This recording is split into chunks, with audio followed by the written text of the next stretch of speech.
guys are good? Well, actually, you can come in. You guys come in.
Yeah, we never got the microphone for the questions, so we can pass it on to somebody and we can hand it off.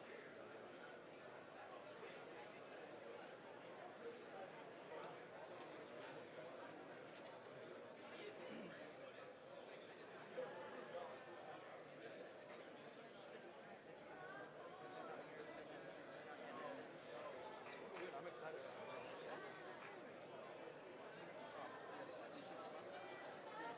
That's like money.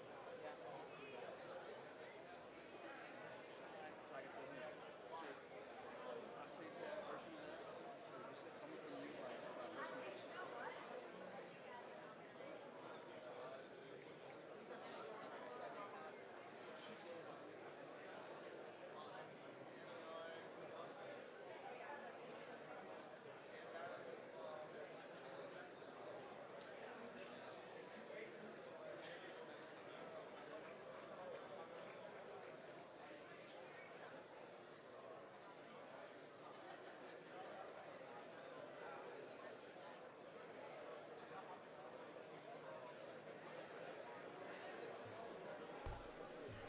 Ladies and gentlemen, the program will begin in 5 minutes. Please start making your way to your seats. Thank you.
Ladies and gentlemen, our program will begin in 1 minute. Please silence your cell phones. Thank you.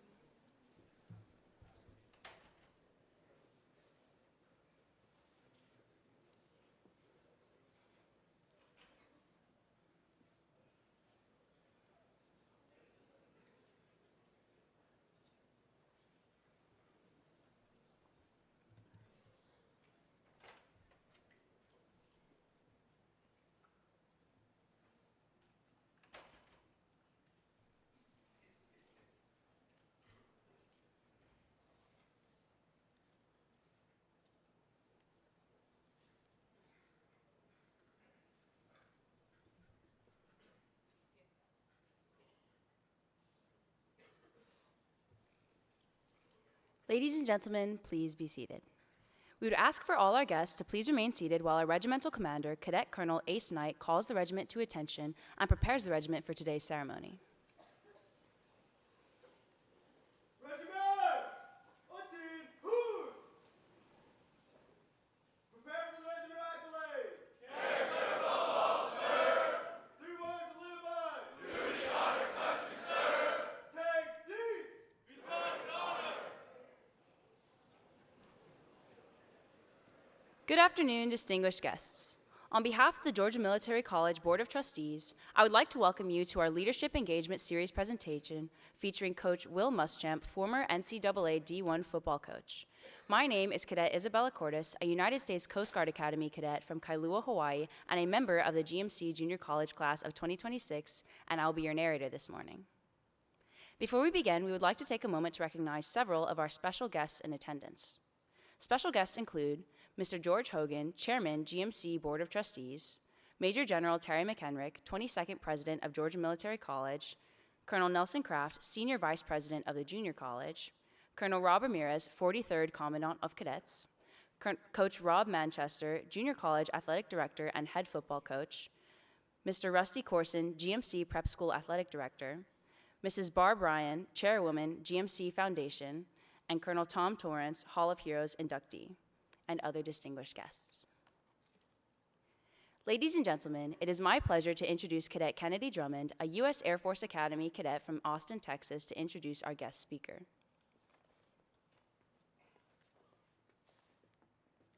Good morning.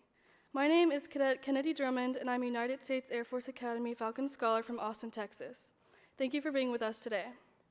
I have the distinct honor of introducing not only our distinguished guest speaker, but also a great family friend and mentor. Many of you may know Coach Muschamp as a dedicated and passionate college football coach, or maybe you know him by his fiery sideline demeanor. But to me, he is much more. Coach Muschamp has watched me grow from a little girl into who I am today, a cadet at Georgia Military College, preparing for a life of service to our nation. To have both Will and his wife Carol here means so much to me, and I want to thank you both for being here.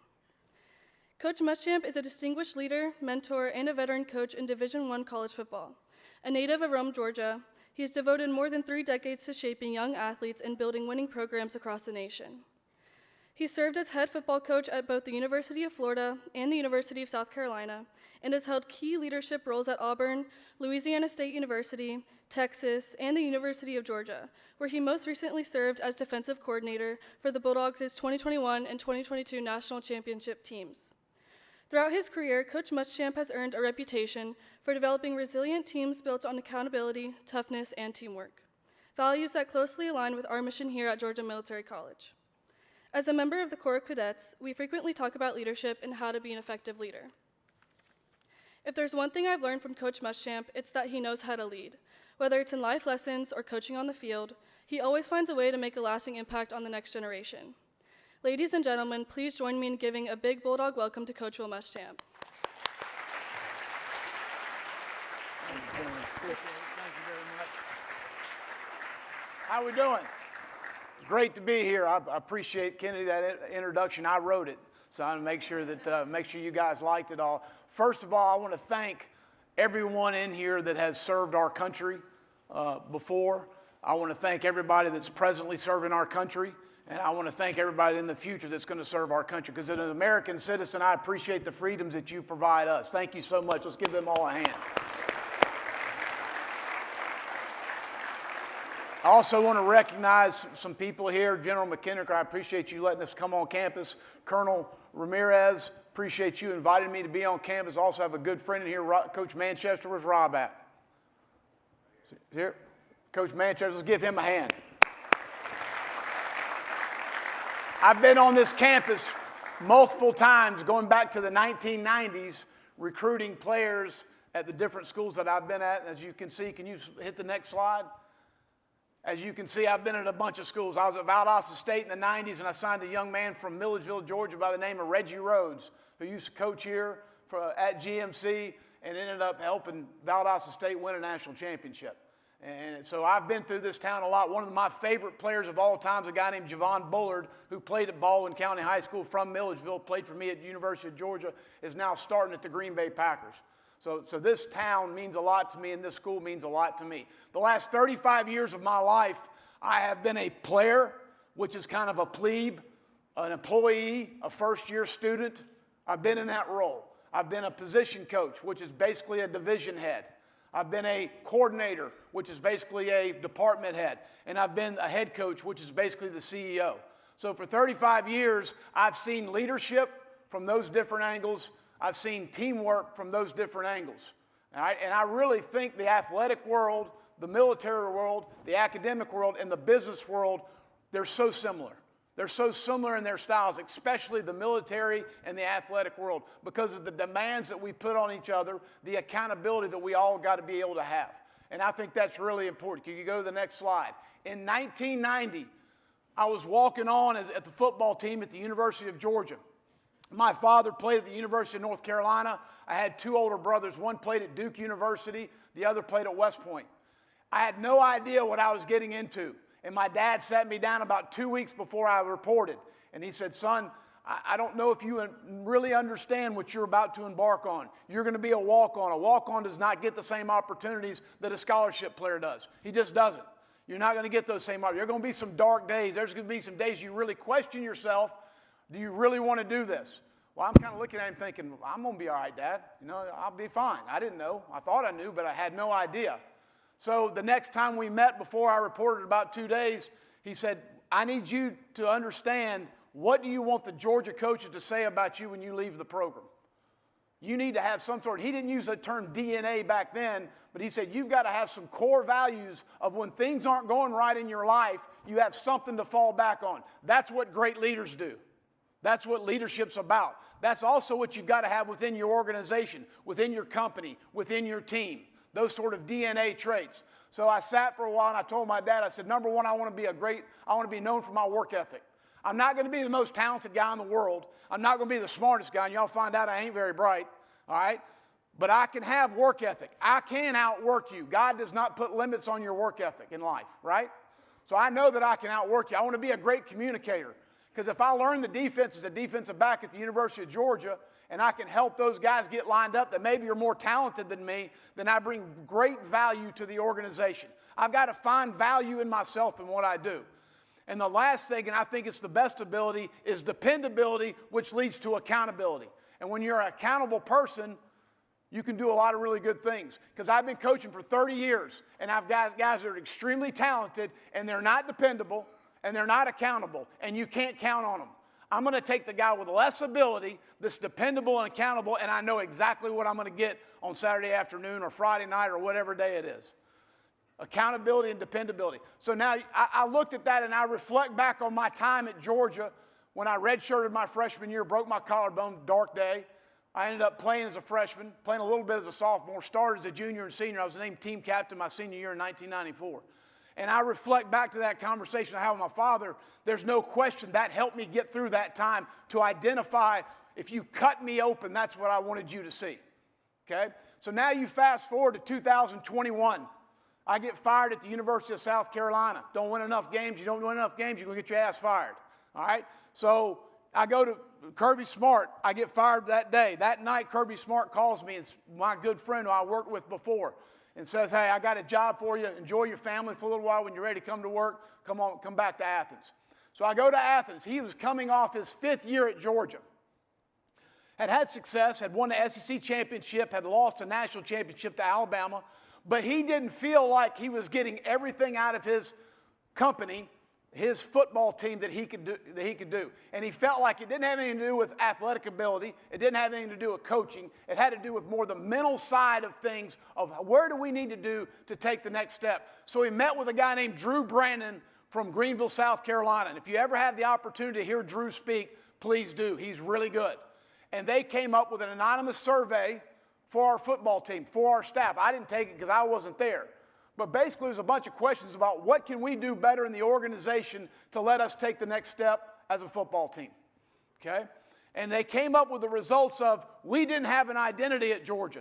We didn't have a DNA trait. We didn't have things to fall back on what we need to do in order to be successful at the University of Georgia. Bottom line. So they came up with these DNA traits. They talked about connection. They talked about resiliency, resolve in life. They talked about toughness and grit, and talked about composure. So that off season, we would have skull sessions, and we would meet as a full team. We would meet with groups of 13 to 15 players along with the staff, and we would start talking about these DNA traits, and we would try and give our players examples of these DNA traits on what you've got to do in those situations where you got to fall back on connection, you got to fall back on composure, you got to fall back on grit, and how we can develop that within our organization. So we started, and the first word was connection. We talked about our whys in life. You know, every day when you get out of bed and you put your feet on the floor, what motivates you to create the best version of you? What does it? I don't know. Is it a family member? Is it fame? Is it fortune? What are the things that motivate you in life to create the best version of you? Because in our society right now, it's not just about hard work, because we got a soft society right now. It's soft. So you've got to find things that motivate you. But the cool thing about the connection piece is if I understand your why and you understand my why, we've created a connection. And a connected team is a better team. A connected company is a better company. When you know each other and you know how you tick. I know when I could walk into the lunchroom and I could see a Javon Bullard and his mom had been sick and I can ask about his mom, that creates what? Connection. That creates a closer, a bonded team together. That's big. We talk about Steve Nash, one of the great point guards ever in the national NBA. They asked him before the season one time, what is your goals this year? He said, I want to lead the league in touches. Lead the league in touches. He said, you're the point guard. You touch the ball every time up the court. He's like, no, I'm not talking about that. I'm talking about fist bump. I'm talking about a high five. I'm talking about a connection with my teammates. We started filming our players at Georgia in practice and in the game of touches. Who was creating connection on our football team? Creating that connection. Dan Quinn, head coach of the Washington Commanders, was my defensive coordinator at the University of Florida. I went up to their training camp to watch them train, and they got done with practice. Customary, the head coach calls the team up at the end of practice. This is what we did well. This is what we didn't do well. This is what we've got to do to improve, and then maybe give the schedule for the next day. But before that happened, when they blew the horn, I saw a moment where the team came together, the trainers, the managers, the coaches, and everybody just started talking. Everybody just gathered and talked for about 5 to 7 minutes. Then Dan Quinn addressed the team. I asked Dan after it was over, I said, Dan, what was that before you addressed the team? He goes, connection time. We got to get connected. We got to get connected. How many Georgia Bulldog fans we got in here? Raise your hand. There you go. That was a connected team on Saturday night when they whipped Texas' ass, wasn't it? You're damn right. Thank you. All right? That was a connected football team. But connection's important in all of those situations as a leader and within your organization. Resiliency, the best example I can give about resiliency that we gave our football team goes back to May 2nd, 2011, when 24 Navy SEALs on 2 Black Hawk helicopters flew into Pakistan and captured and killed Osama bin Laden. Okay? So from that standpoint, those men and women trained for that moment. They trained to go into that compound for that moment. They trained to know there was probably going to be some adversity in that moment. They trained that they had to have resiliency and resolve in whatever happened. The Pakistan West Point was about a mile away from the compound. They felt like they had 40 minutes to go in and complete the mission. But what they didn't plan on is one of those Black Hawk helicopters went down. Did they abort the mission? No. Did they panic? No. You know what they kept saying over the headsets? Complete the mission. It gives me goosebumps thinking about it. Complete the mission. Don't leave the soldier behind. Complete the mission. And that's what they did. And instead of 40 minutes, they completed the mission in 38 minutes. after they had a Black Ops helicopter go down. That's resiliency and resolve in life. We talked about toughness, mental and physical toughness, but more than anything, grit. And I get frustrated when I hear people talk about, he's got grit in life, she's got grit in life. What is grit? Grit is defined as perseverance and passion for a long-term goal. Perseverance and passion for a long-term goal. It's not that something's going to happen tomorrow. It's something that happens over a long period of time. It's something you've got to totally commit yourself to. Angela Duckworth is a psychologist, and I encourage you to read all of her stuff about grit. And she talks in terms of grit is a better indicator for future earnings and happiness in life than IQ, than having a high IQ, or being really talented. Because if you're willing to struggle well in life, if you're willing to roll with the punches in life, if you're willing to get back off the deck in life, this is what you got to do, and that's what grit is, then you're going to be more successful than the smart person or the more talented person. Bottom line. How do you develop grit? You embrace something really difficult in life. All of you are embracing something very difficult in life being at Georgia Military. Am I right or wrong? Is it difficult? Is it hard? Is it hard to play college football? You're damn right it is. So you are developing grit in your life. I'll guarantee you, the regular student in Athens, Georgia ain't going through what you're going through, right? So understand you're developing grit in your life. That's how you do it. You have to understand you can't let the circumstances define you. I've been recruiting for 30 years. I've been in a lot of bad home situations. I've been in a lot of situations. There's no way that young man should be successful in life. And all of a sudden he becomes a successful student. He becomes a successful football player. And then now they're becoming successful fathers. I'll tell you how old I am now. Okay? So don't let your circumstance define, and understand it's going to be hard. I read a book one time called The Road Less Traveled. And it's supposed to be a motivational book. And the first line of the book was, life is difficult. And I was like, well, hell, this ain't very motivating. All right? But it is difficult. And if you embrace the difficulty and the suck in life, you understand that those things are going to happen. And the last thing I'll tell you about developing grit is understanding that failure is not fatal. Failure's not fatal. I got fired at the University of South Carolina. My good friend called me that night. I got a job for you in Athens, Georgia. The next 4 years, we won 53 games. We lost 5. We won 2 national championships and 2 conference titles. That's a pretty good run. So the road was a little different. It detoured off the path a little bit, but it dang sure was worth the run. It was dang sure worth what I was able to get to. So understanding that. And the last DNA trait we talked about our team was composure. I'm going to go back to 2023. How many of y'all have been to Neyland Stadium before in Tennessee? Somebody's been in there. How many of y'all played and coached in front of that crowd? It's loud. It's real loud, okay? Before that game, they had Dolly Parton out there singing Rocky Top. They had Peyton Manning. They had that blue tick hound running around the field, all right? I mean, that place was hopping that day, as loud as I've been in it. I've been in that stadium a bunch of times. First, we win the toss. We defer. We kick off. First play of the game, Dylan Sampson, running back for Tennessee, goes 75 yards. We didn't do a good job up front. Linebacker misfitted. They did a motion. Javon and Tyke Smith missed the overlap. Should have been a tackle for about 12 to 15 yards. We should have put the guy on the ground. He goes 75 yards. If there had been a lid on Neyland Stadium that day, it'd have popped off. That place went berserk, okay? So here I am coaching for 30 years. I'm pissed because we didn't fit it right in the back end. Pissed we didn't do it right up front.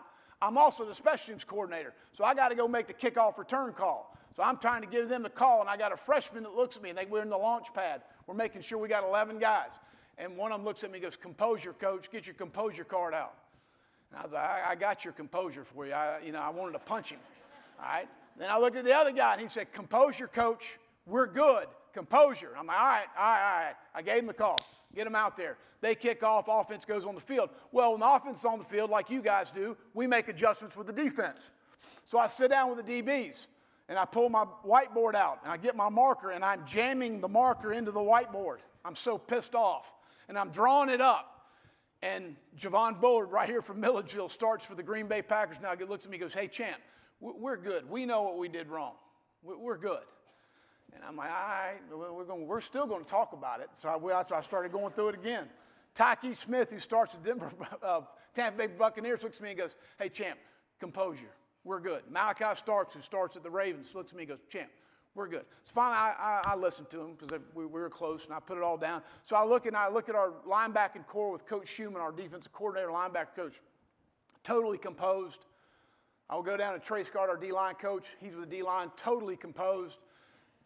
Coach Smart comes over the headsets because normally when something like that happens early in the game, you're worried about your guys kind of losing their composure, losing their sense of where we are, what we're doing. And he's like, Muschamp, how are we doing? I said, Coach, you got a composed team. The final score of that game was 38-10. And, Tennessee ain't beat us in a long time. And I don't plan on them beating us anytime soon. They didn't cross the 50-yard line until the fourth quarter to kick a field goal at the end. So you talk about a composed team, and you talk about a team that fell back on their DNA traits in that moment and in that situation. Do I think these 4 DNA traits won us a national championship in 2021? No. Really good players and really good coaching. But did it help? You damn right it did. It helped us. The connection we had, the resiliency we had. That's a resilient football team you saw on Saturday night. A connected football team and a composed football team. So now we're going to 2022. You can go to the next slide, please. 2022, we got a really good team coming back. And it's hard climbing the mountain. It's really hard staying on top of the mountain.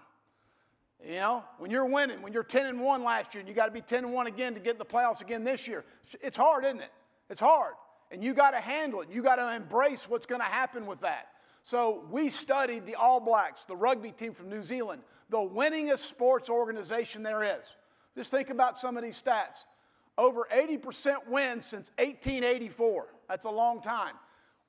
Over 90% since 2010. For 9 straight years, they were the #1 ranked team in the world in rugby. That's like winning 9 national championships in a row. So that just put it in perspective. That's hard, isn't it? Very difficult to do. But they did it. So as we started studying them, how did they do it? You can go to the next slide. They had a mantra. They were leading from the front. They had a mantra. Well, I ain't very smart, so I had to look up what mantra was. A word or sound that is believed to have a spiritual power. The key word in that is believed, because they believe in what they say. Because you can put all the fancy words up in the weight room. You can put all the slogans on your shirts. But if you don't believe it, it doesn't matter. When we started our DNA traits at Georgia, we started them in the winter. And I never forget Coach Smart called somebody up and said, give me our 4 DNA traits. They didn't know it. Because as a leader, what you emphasize is what's important. And that was very important to him. It's very important to our staff, and it needed to be very important to our players. After that spring, he could call guys up day after day, and our entire team knew our DNA traits. And I'll guarantee if you walk into Athens, Georgia right now, and you ask a Georgia football player what our DNA traits are, I guarantee you they'll know it because they believe it and they live it. Well, these guys believe their mantra of better, never rest. It ain't about being good. It's about being better every day, and it's about not resting. And their DNA traits are simple. No one's bigger than the team. We all understand that. It's an honor, not a job. I'm going to talk about the get-to mentality versus the have-to mentality here in a second of the great teams that I've been involved in. It's not good enough just to be good. And the last one, which I love, is sweep the sheds. I don't care where you are in the organization, you're not big enough to pick up a broom and sweep the shed, to go clean the room. No one's bigger than that, if you understand that. And the last one's eat off the floor. You ever had that dog when you had that old steak, you didn't want some of it, and you threw it on the floor? What'd that dog do? He went after it. He's hungry. And that's what you have to be when you're in this position, because everybody else should be a little hungrier than you. You just won a national championship. You've got to have the mentality of I'm willing to eat off the floor to get it done. And that's the mentality we had in 2022. Did it win us another national championship? No, but it helped. And our guys understood that. You can go to the next slide. So I've been in 3 situations of winning a national championship: 2004 at LSU, 2021 and 22 at Georgia, and in 2009 at Texas, we played for it. And I started thinking when I was making this speech, I was like, teamwork. What was special about those teams in the situation? I just started reflecting back to the individuals, to the teams, because I really look at teamwork being coming together for a common purpose, combining a skill set and knowledge toward a common goal. Understanding what is our purpose: to win. What is our purpose if you're in the sales business? To sell, to make money. Understanding and never getting away from what our purpose is and what we're trying to do. But all of these teams, The first thing I would talk about is communication. Unbelievable communicators, whether it was player to player, coach to player, coach to coach, player to coach. It was crystal clear communication of what was the daily need of what we needed to do, the weekly need of what we needed to do, the monthly, and then through the year of what we needed to do. Huge communication. Be coachable and correctable at all levels. And I say at all levels. People ask me all the time. I work for Nick Saban and I work for Kirby Smart, arguably two of the best head coaches in college football history. And they always ask me, what is similar about those two guys? They are hard self-evaluators. They look at themselves first before they start pointing a finger. They look at themselves first. They're hard self-evaluators. They're very correctable on themselves first before. Now, do they hold a high standard to their staff, to their team? Absolutely. But there's a high standard for themselves first. And I think that's really important because you can correct that. A coach-me-coach attitude. It's not a kiss-ass attitude. It's a coach-me-coach attitude. I was very fortunate to coach the Miami Dolphins. I coached 3 Pro Football Hall of Famers. Junior Seau, probably the best player I've ever coached in my life. God rest his soul, he's not with us anymore. Jason Taylor and Zach Thomas. They're all in the Pro Football Hall of Fame. They all had a coach-me-coach attitude. People ask me, Will, what's the difference between coaching in college and coaching in pro ball? I said, well, obviously the pro ball, they're more mature. They're a little further along. It's more of a business. You know, they got families. I mean, so it's a little different as far as that's concerned. I said, but as far as how I coach, there's no different. And they said, well, yeah, but they made more money than you. They make a lot more money than you as a coach. And I said, but it doesn't matter because if they think you can extend their career, which means they're going to make more money, they'll run through a wall for you. Because they're like, this guy's helping my career. This guy's helping my family. This guy's helping me feed my family. So when they feel that way, they'll run through a wall for you. So there is no coach. And those guys are all in the Pro Football Hall of Fame. They had a coach-me-coach attitude. That's what they wanted. You don't have to be right all the time. It's okay, especially in a leadership role, to say, that's my fault, that's my bad, even if it wasn't. You know, the 3 technique screwed up. I've taken plenty of those as a defensive coordinator before. That's on me. We'll get that corrected. It's okay in those situations to be authentic, to be real, to admit in those situations. Honesty, the truth can hurt, but it's the best. We were going to Knoxville, Tennessee again, 2021. We had a defense. We had the number 1 defense in the country, the number 1 team in the country. And we had a young man that wasn't playing well. And I told Coach Smart, I said, I think we need to tell him if he don't play better, we got to replace him. And he needs to know it going in the game because, you know, if you don't, as a player, if you don't expect that or if you don't know that going in the game, then there may be an issue on the sideline. So I pulled him in, and I loved him. Latavius Breen, one of the favorite players I've ever coached. I said, we need you to play better. I said, you're playing soft in coverage. He was worried about his speed. He was worried about being he had an ankle injury. So we get in the first 3 series of the game, we had to pull him. We had to put somebody else in the game. He was a senior. He was supported his teammates, was disappointed, obviously. You could see that. But he came to me on Sunday, and he goes, Coach, I just want to tell you how much I appreciate you being honest. You being honest, you just shoot me straight and tell him, hey, I got to play better. I do. I need to play better. And I'm going to play better, but I appreciate you telling me before it happened. And I think that you know, that was hard for conversation for both of us, but it was a conversation that he needed to hear. But honesty is the best. Agree to disagree. That's my favorite saying in the world. It's okay to disagree. There's nothing wrong with that. But understand the chain of command. Okay? So back when I was defensive coordinator at Valdosta State and LSU, my DB coach was Kirby Smart, who was very opinionated, very smart, and a really good football coach, obviously. So there was days as his boss, I had to tell him, shut up, this is what we're doing. Fast forward to 2021, 2, 3, and 4, I was his DB coach and he was a head coach. And you know what he had, there was days, you know what he had to do? Shut up, this is what we're doing. So it's understanding the chain of command.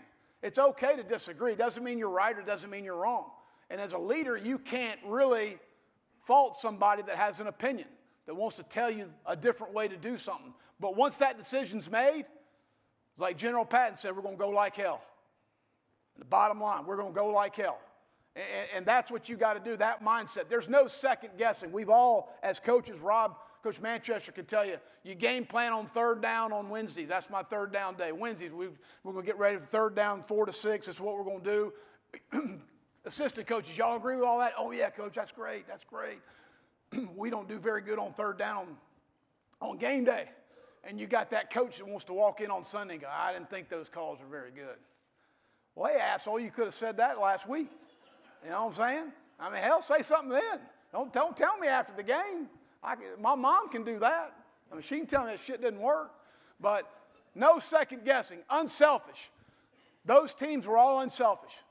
They didn't care who got the credit because they always reverted back to what? What is our purpose? Our purpose is to win games. And if it means I've got to be a 3 technique and I got to take on a 700-pound double team so our linebacker can make the play, that's what I got to do. I see somebody patting you on the back. I mean, you taking on some 700-pound double teams, hadn't you? Yeah, I see. You got a big head. I love D-linemen with big heads. You got a milk jug head back there, man. That's a human eclipse right there. But I really think that those teams were so unselfish in their approach to the game. They were willing to do what they got to do to help their teammates. Positive. All right, just think about my language right here. I get to work out today because I get to improve. Or I have to work out today because I have to be there. Is there a difference in that language? Yeah, and it affects you because your thoughts become your words become your actions. And that's who you end up becoming. I was at 1990, I was at Georgia, the stretch lines. And we had the same stretch lines every day. And a guy next to me, we're stretching out, and y'all know it gets hot here. And it was hot. And he looked at me, and we're in helmet, shoulder pads, full gear. He looks at me and goes, man, I hate playing football when it's this hot. I was like, well, it's going to be hot some days. You got to play football. You know, I didn't really say anything. I said, okay. A couple days later, y'all know how it happens here. Sun's out, downpour rain. And 2 minutes before practice, the sun comes back out. And it's humid. I mean, you could cut through. It's the humidest day I've been in my life. What do you think he told me that day? Man, I hate playing football when it's humid.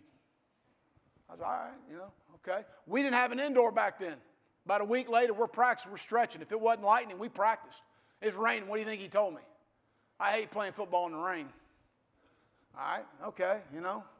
So fast forward now, we're in latter part of the season. We're in a bowl practice. It's December. It's really cold out there. Sleeting. What do you think he told me? Man, I hate playing football when it's cold. I say, hey, man, what kind of weather you like? I mean, you've hit everything and you hate everything. But he's a negative guy. Those teams I've been a part of, they were positive. They had a get-to mentality. We had a reunion, a 30-year reunion in 2022. He walked in the door, 2 cute kids, great kids, comes walking in. I met both of them. I met him. I said, man, you got 2 great kids. He said, yeah, he goes spoiled rotten. I said, okay. I said, I think things hadn't changed very much, you know. I said, your wife didn't come? He said, nah, that battle axe, she stayed at home. I said, hey, man, I can't handle this anymore. I had to walk off. I was like, I could, but the great teams I've been a part of, they're positive, man. They were positive about what was going on. Always positive, having that get-to mentality. Resourcefulness. I like people that set goals. I love people that meet goals. We all have a goal, but are you willing to have your actions be louder than your words? And that's how you meet goals in life, being resourceful. I talk about an active mindset, you know, an active mind. We have a text thread at Georgia on our defensive staff. I'm still on it. I mean, there'll be texts at 1 in the morning talk about how we need to play 3-by-1, how we need to play trips bunch, how we need to play this, how we need to play that. That's called, we have a very active mindset in our coaches. They're very open. They're resourceful. We're trying to find solutions. I was a defensive coordinator at Auburn. We were down to our 5th defensive end in a game. Freshman, had no business being in the game. So, of course, we got to put him in mid-series. The guy gets hurt. So I'm on the headset. I tell the position coach, I said, what can I call? He said, you only call these 2 calls. You can't call anything else because you don't know anything else. I said, okay, that's not going to be good. And the offensive coordinator on the other team, he knew they ran right at him. So I'm listening to the coach in the box, and he's like, they're running right at so-and-so. Well, I knew it the first time, and then the next time they ran right at him again, you know what he said on the headset? They're running right at so-and-so. I said, hey, coach, Ray Charles can see that, all right? I don't need any help there. Give me a solution of what we can do, you know? I said, our solution is we're going to survive the series. We're going to get them off, which they missed the field goal. We're going to get them off field if we can make a different change and put somebody else in there, which we did, and we ended up winning the game. But I like people that find solutions. Don't state the obvious. Don't tell me, this, that, and the other. Find a solution of what we need to do to be successful. I love that as a head coach. And the last thing I talked about with those guys was accountability. Don't let your teammate down. Don't let your soldiers behind. We don't do that. And that was really something that was important to me in growing up, and how I was raised by my father was, don't ever let your teammate down. That was really important to me, because I wasn't going to be that guy that didn't study the playbook enough, that didn't study the game plan enough, that wasn't ready when that circumstance happened in the game, when that adversity hit in the game, that I wasn't that guy that wasn't ready to go. And I always wanted to be that guy that never let my teammate down. It was very important. I hope you've enjoyed some of the things I've talked about leadership, some of the things I've talked about teamwork, and I think at this time we're going to open up for any questions. Colonel Ramirez, is that correct? You there? Thank you. Good?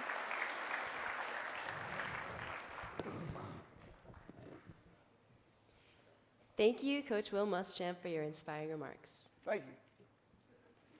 Today's event is a direct example of why the center was built, to have a place where our students, faculty, staff, and community can come and learn to lead. Thank you, Coach Muschamp. We truly appreciate you taking the time to share your wisdom with us.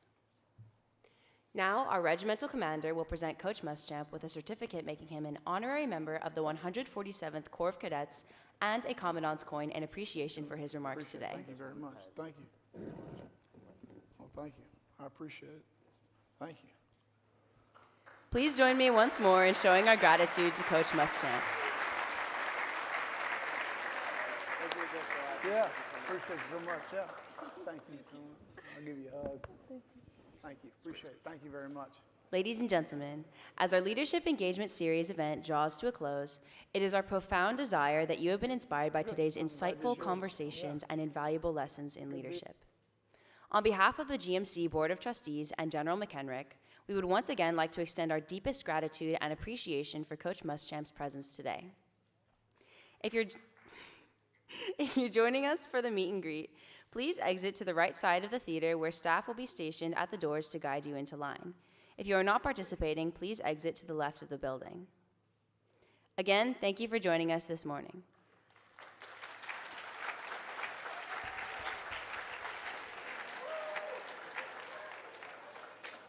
This concludes today's presentation.